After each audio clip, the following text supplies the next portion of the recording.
Karen Mitchell had lived in her suburban home for nearly 2 decades. The quiet streets, familiar neighbors, and perfectly maintained yards were her sanctuary. She knew everyone who lived on her block, and everything about her neighborhood felt just right.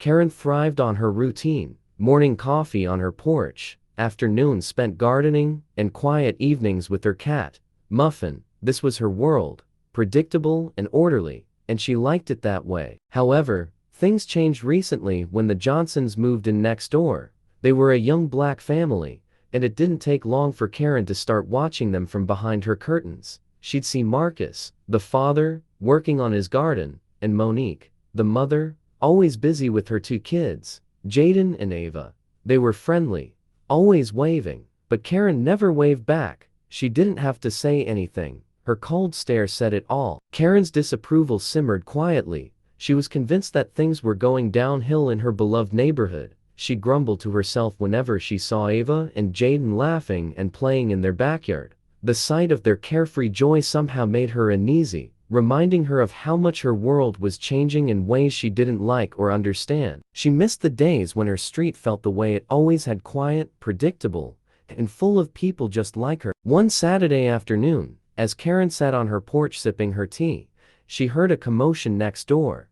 Music, the sound of children's laughter, and the unmistakable buzz of a party. Karen's eyes narrowed. She craned her neck to see colorful balloons and a group of kids running around the Johnsons' backyard. It was Ava's 8th birthday, and her parents had thrown a festive party. The yard was decorated with streamers, a bouncy castle, and tables covered in snacks. Karen's annoyance grew with every peal of laughter.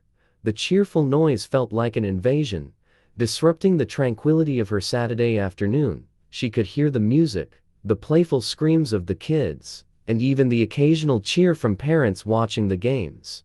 To Karen, it was too much. She glared at the scene, feeling the irritation bubble up inside her.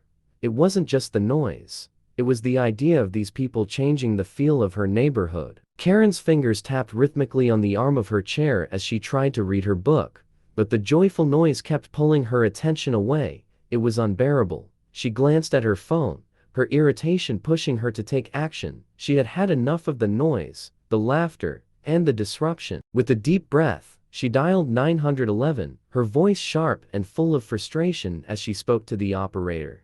911, what's your emergency?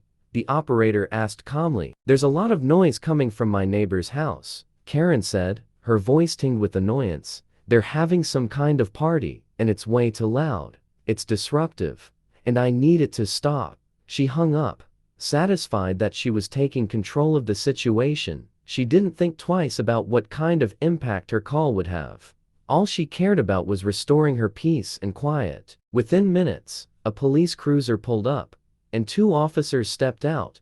Karen watched, arms crossed and lips pursed, as they approached the Johnsons' home. Monique met them at the gate with a smile, offering them a plate of cake.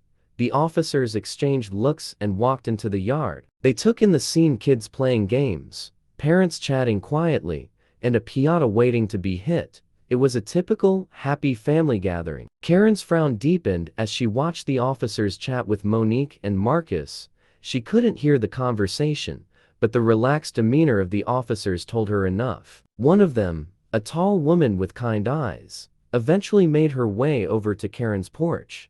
Karen sat up straighter, expecting validation for her complaint, but the officer's gentle smile disarmed her. Ma'am, we received your call about the noise, the officer said. We've checked it out, and it's just a children's birthday party. Everyone's behaving respectfully. There's no loud music, just kids having fun. It's all under control. Karen felt a rush of embarrassment, but didn't want to back down. She looked over at the party, seeing it differently now. Not as a disruption, but as a simple, joyful celebration. Karen's face flushed with shame as she realized how her actions might have been perceived.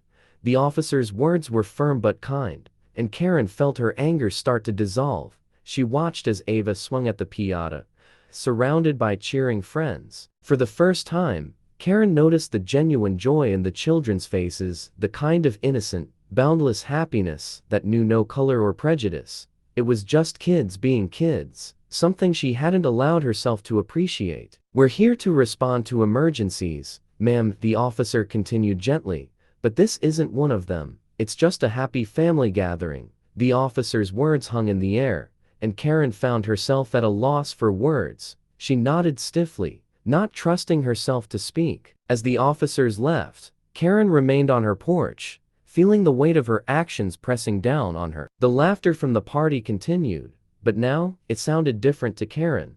It wasn't grating or bothersome.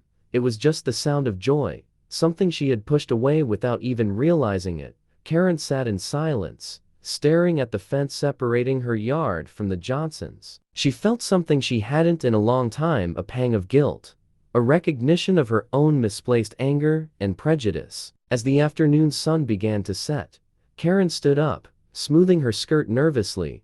She walked slowly to the edge of her property, hesitating for a moment before stepping over the boundary.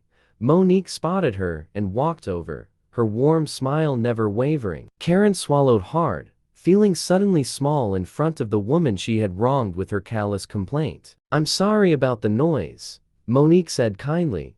"We tried to keep it down, but you know how kids get when they're having fun." Karen was taken aback by Monique's grace. She had every right to be upset, but here she was, apologizing. Karen looked down, feeling her face flush with embarrassment. "No, it's not the noise," Karen stammered. "I overreacted. I just wanted some quiet. But I see now, it was more than that."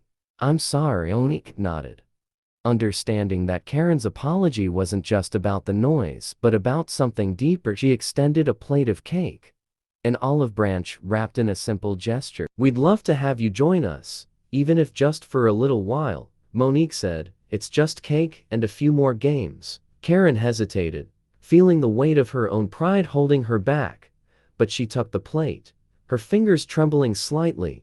The laughter of the children, once so irritating, now felt inviting, and Karen found herself lingering longer than she had planned. Karen didn't stay long at the party.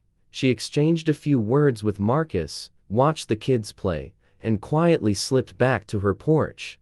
But something had changed. For the first time, she saw her neighbors not as strangers, but as kind people living their lives. The anger and resentment she had clung to began to melt away, replaced by a desire to be part of the community she had spent so long trying to keep at a distance. As Karen sat on her porch that evening, the sounds of the party still floating on the breeze, she made a quiet promise to herself, to let go of the past, to open her heart, and to find joy in the happiness of others. It wasn't an easy step, but it was a step in the right direction. Sometimes, a small act of humility can change the way we see the world, and for Karen, that change had finally begun.